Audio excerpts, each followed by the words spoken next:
Hello everybody, welcome to Mamta Bidi classes. I am once again welcome you in my new video. This is part 3 video of active voice and passive voice. We have learned how to change a given sentence from active voice into passive voice. Okay.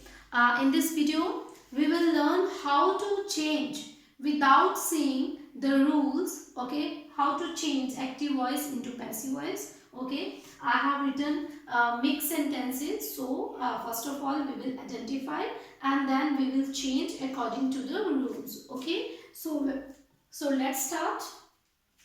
You can see here so many I think 10 sentences are there on the board. Okay. So it is difficult to change from active voice into passive voice. First of all we will identify the tense. Okay, we will identify the tense. Okay, uh, so what we will do, we will see helping verb. Okay, in first sentence there is will plus first form. Okay, in this way this is future indefinite. Okay, on second sentence there is has plus third form. Written, write, wrote, written. Has plus third form, it means this is present perfect. Okay, this is present perfect.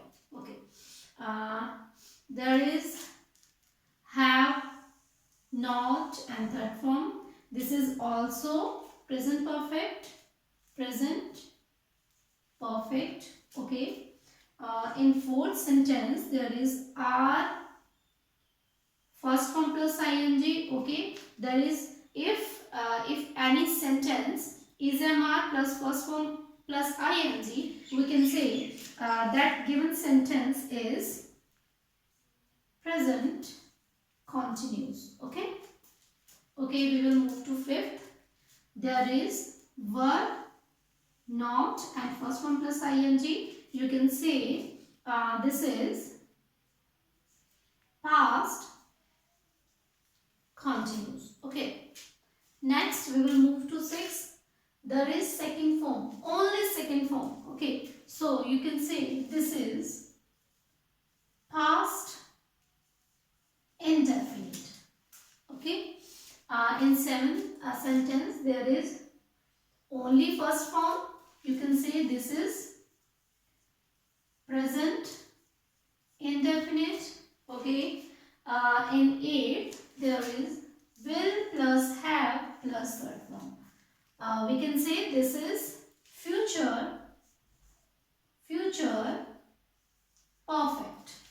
Okay, future perfect.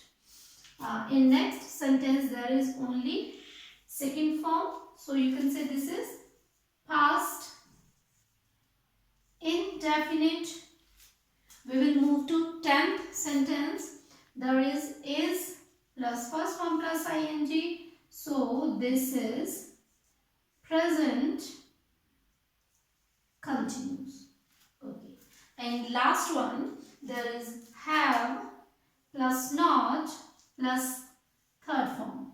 This is present perfect. तो इस तरह से सबसे पहले हमारा काम होता है किसी भी गिवन सेंटेंस को आइडेंटिफाई करना. ओके. तो जो टेंस है वो हमें बताता है कि कोई एक्टिविटी कब हुई, क्या वो प्रेजेंट में हो रही है या होती है. ओके. या हो चुकी है, या फिर पास्ट में हुई है, हो चुकी है, या फिर हो रही थी. ठीक है. या फिर फ्यूचर में होगी. ठीक है. या हो रही होगी या फिर हो चुकी होगी. ये हमें पता चलता है टेंस से. सो हमें सबसे पहले टेंस को आइडेंटिफाई करना है. अब हमने सारे जितने भी हमारे सेंटेंसेस थे उसको आइडेंटिफाई कर लिया. Next step is to apply the rules. Okay. अब हमें रूल्स अप्लाई करने हैं एंड हमें ये भी पता होना चाहिए when we will change from active voice into passive voice we always use third form of the verb. अब ये तो हमें क्लियर है कि हमने थर्ड फॉर्म हमेशा यूज करनी है. ओके. और उसके बाद हमें ये पता होना चाहिए कि हमने हेल्पिंग वर्ब कौन सा यूज करना है. अब ये तो है हमारा future indefinite, okay, future indefinite में हम क्या करते हैं, विल शेल, साथ में हम क्या करते हैं, बी, और साथ में थर्ड फॉर्म तो ऑब्वियसली लगेगी ही लगेगी।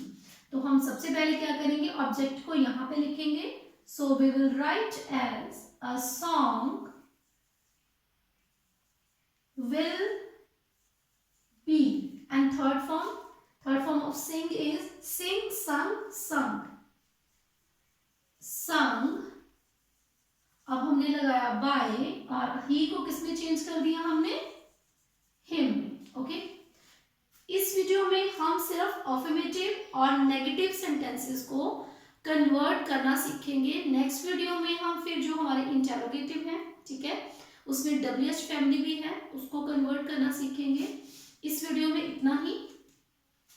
शी हैज रिटन, अब यहाँ पे हैज है, थर्ड फॉर्म है, प्रेजेंट परफेक्ट है, तो हम क्या लिखेंगे, सबसे पहले ऑब्जेक्ट एन ऐसे। अब ऐसे क्या है हमारा, सिंगुलर, ओके, सिंगुलर के साथ हम क्या यूज करेंगे, हैज।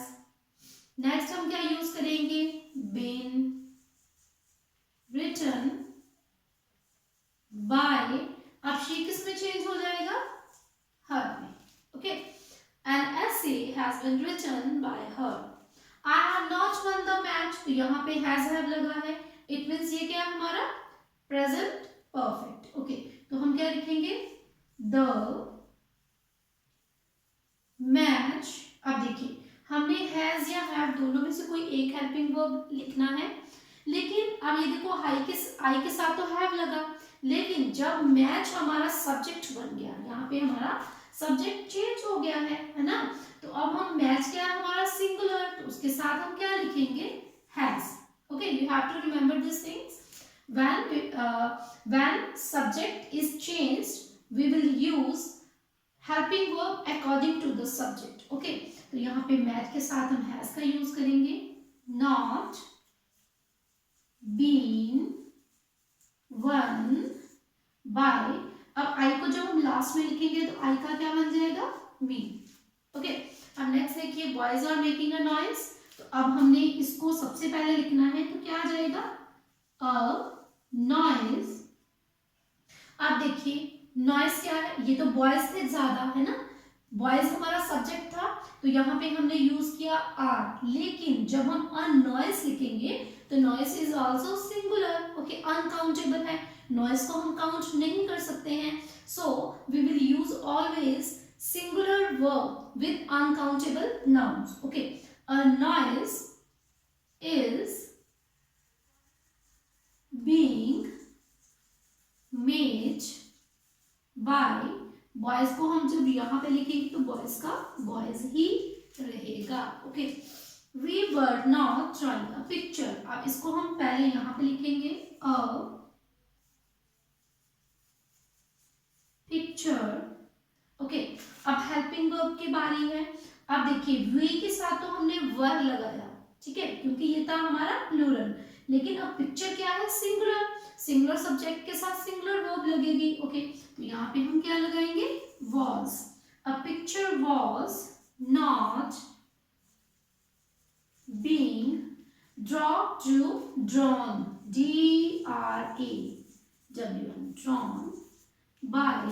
अब वी को जब हम लास्ट में लिखेंगे तो ये हो जाएगा अस, ओके। वी को हम किस में चेंज कर देंगे, अस में। अब हम मूव करते हैं 6 वाले सेंटेंस की तरफ। He knocked at the door. You can see here, this is preposition, okay। ये हमारी preposition है। अब preposition वाले sentences में हमें ये याद रखना होगा कि जब भी हमने preposition का यूज करना है वो हमेशा हमने verb के साथ करना है, ओके। उसको हमने कहीं भी इधर उधर मूव नहीं करना है। हम लिखेंगे ऑब्जेक्ट, ऑब्जेक्ट क्या है हमारा, the door, okay, the door. अब ये है कौन सा, पास्ट इंडेफिनिट, तो we will use was were as helping verb, okay. Helping verb कौन सा यूज करेंगे हम, was या were, तो द डोर was, ठीक है। अब knock, knocked, knocked, तो सेकंड और थर्ड फॉर्म सेम रहेगी हमारी। द डोर was knocked, अब ये जो प्रीपोजिशन है हम यहाँ पर लिखेंगे, knocked at by ही को किस में चेंज कर दिया हमने, हिम में। Okay, I think it is clear. Okay, I take bath every day. अब देखिए ये सब्जेक्ट है, ये वर्ब है, ये ऑब्जेक्ट है, और ये वाला जो हमारा है ये है हमारा एक्स्ट्रा वर्ड। एक्स्ट्रा वर्ड को हम लास्ट में ही लिखेंगे। ओके, अब सबसे पहले क्या आ जाएगा, ये ऑब्जेक्ट आएगा पहले, बाथ। अब ये क्या है, present indefinite, we will use in present indefinite is am are plus third form. Okay, bath is taken by me every day. Okay, in 8 sentence will have third form. Okay, तो ये हमारा future perfect. तो अब हम क्या लिखेंगे, इस वाले ऑब्जेक्ट को यहां पे ले आएंगे, all apples will अब इसके साथ क्या यूज करेंगे हम, बीन ईटन बाय। अब जब शी को हम यहां पे लिखेंगे तो क्या आ जाएगा, यहां पे आ जाएगा हर। Okay, he gave a pen to me. अब इस वाले सेंटेंस में आप देख सकते हो यहां पे हमारे पास 2 ऑब्जेक्ट्स हैं। ठीक है, he gave a pen to me, एक तो हमारा पेन ऑब्जेक्ट है और एक हमारा मी ऑब्जेक्ट है। एक ऑब्जेक्ट हमारा नॉन लिविंग है और एक ऑब्जेक्ट हमारा लिविंग है। ओके, अब ऑब्जेक्ट के बारे में मैं आपको बता देती हूँ कि हमारा जो नॉन लिविंग होता है, ठीक है, वो होता है हमारा डायरेक्ट ऑब्जेक्ट, और जो लिविंग थिंग होती है वो होता है हमारा इनडायरेक्ट। ठीक है, ये हमारा डायरेक्ट ऑब्जेक्ट है और ये हमारा इनडायरेक्ट ऑब्जेक्ट है। अब ये कैसे हो गया डायरेक्ट और वो कैसे इनडायरेक्ट हो गया, अब इसको हम थोड़ा देख लेते हैं। Okay, he gave a pen, अगर हम यहां तक पढ़े he gave a pen तो इसका मीनिंग क्लियर है। ओके, अगर हम इसको ना लिखें he gave to me, he gave to me, अब इसका मीनिंग क्लियर नहीं है। ठीक है, इट मीन्स कि ये वाला जो ऑब्जेक्ट है ये हमारा डायरेक्ट है और ये वाला ऑब्जेक्ट है हमारा इनडायरेक्ट है। ओके, एक हो गया लिविंग और एक हो गया non living.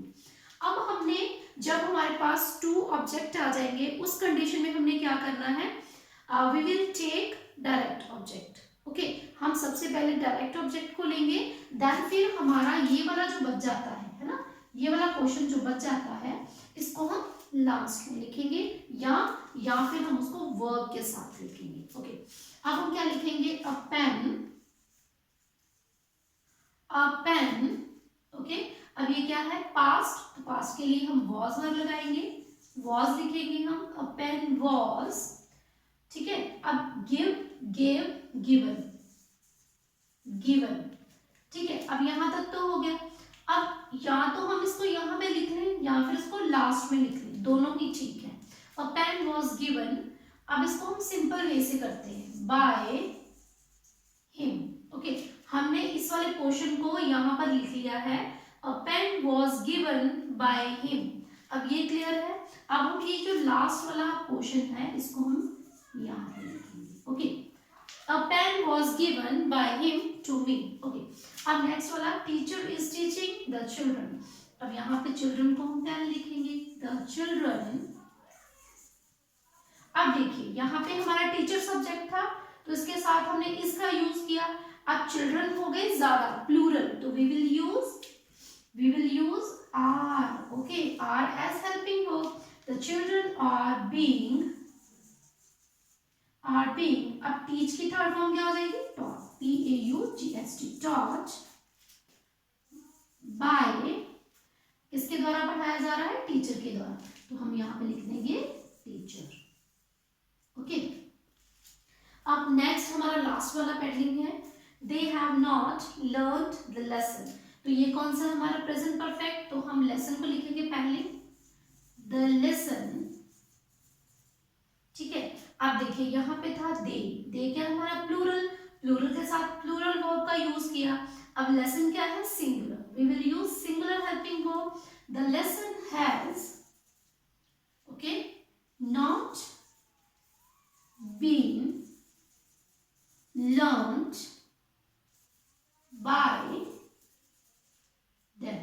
okay, in this way we have completed our active voice and passive voice. Okay, अब इसमें जो दो तीन चीजें जो ध्यान रखने वाली हैं वो तो ये है, एक तो मैंने आपको बताया अगर हमारे पास प्रीपोजिशन आ जाती है तो उसको हमने हमेशा वर्ब के साथ लिखना है. ओके, दूसरी बात कि अगर हमारे पास टू ऑब्जेक्ट आ जाते हैं तो हमने पहले तो जो हमारा मेन ऑब्जेक्ट है उसको ढूंढ लेना है. मेन ऑब्जेक्ट होगा हमारा जो होगा हमारा नॉन लिविंग. ओके, तो अब उसको हमने सिंपल वे से चेंज कर लेना है और उसको लास्ट में लिख देना है. ठीक है, और जो तीसरी पार्ट थी जो इम्पोर्टेंट है कि जब हमारा सब्जेक्ट चेंज हो जाता है, ठीक है, जैसे यहाँ पे बॉयज था तो बॉयज के साथ आर लगाया. ठीक है, लेकिन जब नॉइस वर्ड हमने इस वाले सब्जेक्ट को सब्जेक्ट की जगह पे लिखा तो हमने वर्ब को भी चेंज करना है. यहाँ पे हम आर नहीं लिखेंगे because noise is a singular verb. Okay, अब यहाँ पे इसी तरह से इस वाले में आई हैव, तो आई के साथ हैव का यूज होता है, लेकिन जब हमने मैच को सब्जेक्ट बना दिया है ना तो ये क्या है, singular, we will use has. Okay, यहाँ पे अगर हम हैव यूज करेंगे तो हमारा सेंटेंस गलत हो जाएगा. अब नेक्स्ट वाला था वी के साथ हमने वर का यूज किया, लेकिन जब हमने अब पिक्चर को पहले लिखा क्योंकि हमारा सब्जेक्ट बन गया ये है ना, तो सब्जेक्ट के साथ हमने हमेशा ही हेल्पिंग वर्ब जो है अगर सिंगुलर है तो सिंगुलर लगाएंगे, प्लूरल है तो प्लूरल लगाएंगे. तो पिक्चर क्या है, singular, we will use here was. Okay, this is singular. अब देखिए नेक्स्ट एक और था यहाँ पर ये वाला.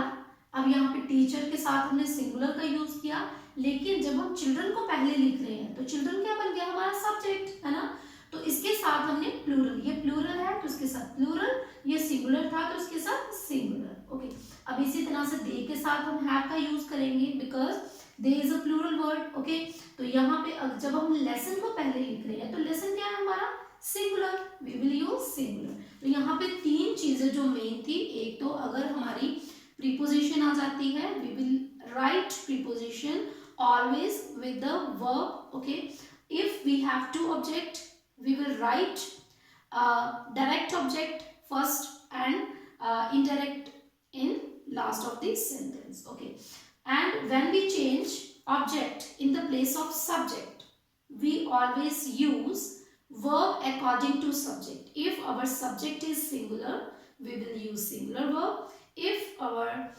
subject is plural we will use plural verb. Okay, I hope you all understood this. Okay, thanks for watching my video.